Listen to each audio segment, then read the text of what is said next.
Hello, church. Here's our devotional for Friday, June 6th. I do actually have the date stuck in my head for today's, unlike yesterday, and that is probably the Dayquil and NyQuil fog beginning to finally lift. So we started Psalm 77. We'll be doing the conclusion of that psalm. A reminder that James Mays entitled this section, Your Footprints Were Unseen. And we're going to get into that section today. We did the first portion, which was really the psalmist questioning, God, are you done with me? Are you no longer showing grace and compassion? Are you finished? And this really kind of heart-wrenching question. I had mentioned yesterday the turn is beginning to remember God in the past, and then there will be a couple other cool pieces. We'll share some James Mays and we'll work through that. So here we go.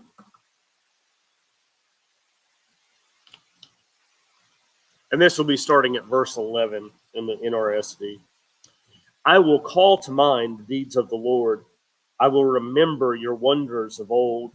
I will meditate on all your work and muse on your mighty deeds. Your way, O God, is holy. What God is so great as our God? You are the God who works wonders. You have displayed your might among the peoples. With your strong arm, you redeemed your people, the descendants of Jacob and Joseph. Selah. When the waters saw you, O God, when the waters saw you, they were afraid. The very deep trembled. The clouds poured out water. The skies thundered. Your arrows flashed on every side. The crash of your thunder was in the whirlwind. Your lightnings lit up the world. The earth trembled and shook. Your way was through the sea, your path through the mighty waters. Yet your footprints were unseen. You led your people like a flock by the hand of Moses and Aaron. And it's that unseen part that Mays picks up on. I'll do a couple of sections and hopefully they connect okay.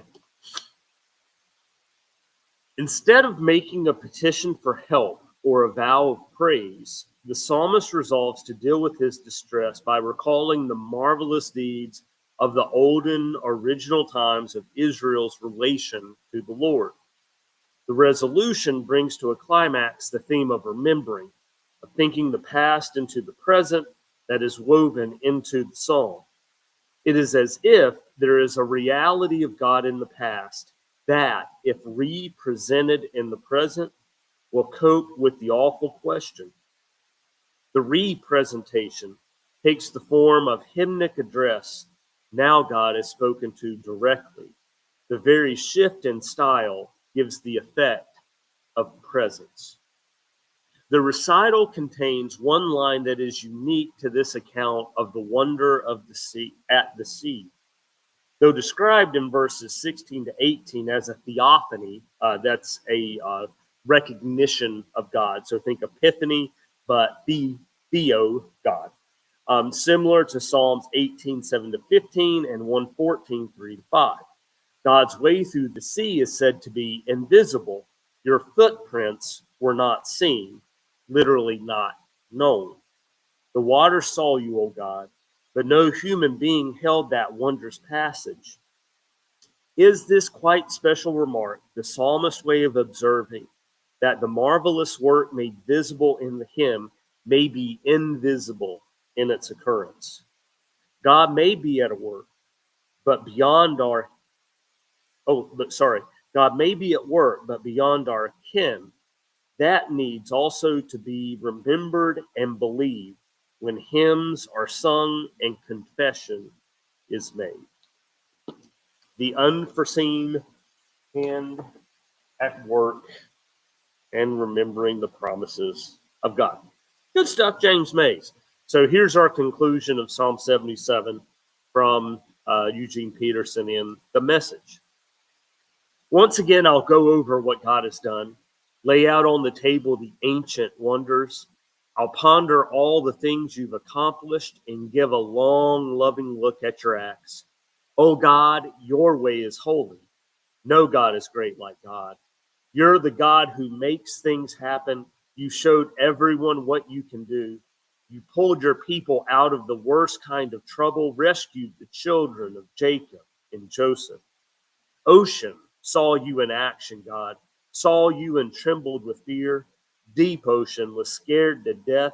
Clouds belched buckets of rain. Sky exploded with thunder, your arrows flashing this way and that. From whirlwind came your thundering voice. Lightning exposed the world. Earth reeled and rocked. You strode right through ocean, walked straight through roaring ocean, but nobody saw you come or go.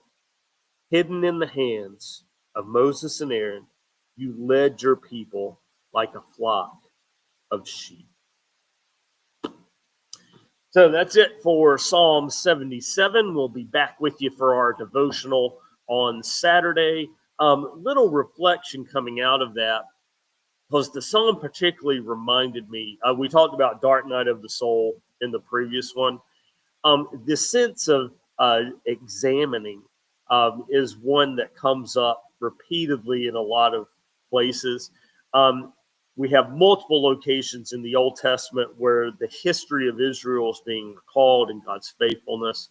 We can do that for ourselves as well, even in terms of our lives and thinking about those moments when God has led us and directed us and brought us through what we thought we were not going to be able to survive or face. We can do that in a daily way. And there's actually a thing called the prayer of examen, most famously done by St. Ignatius of Loyola, to remind us of those moments when we were distant from God over the course of the past day, and then remind ourselves of those moments when we experience God's presence and renewal and grace. And I hear that a lot in here, taking the opportunity to remember that moment to inspire us for what's going to be lying ahead. All right. Good to see everybody. We'll catch you on Saturday. Have a great day and God's blessings. Bye-bye.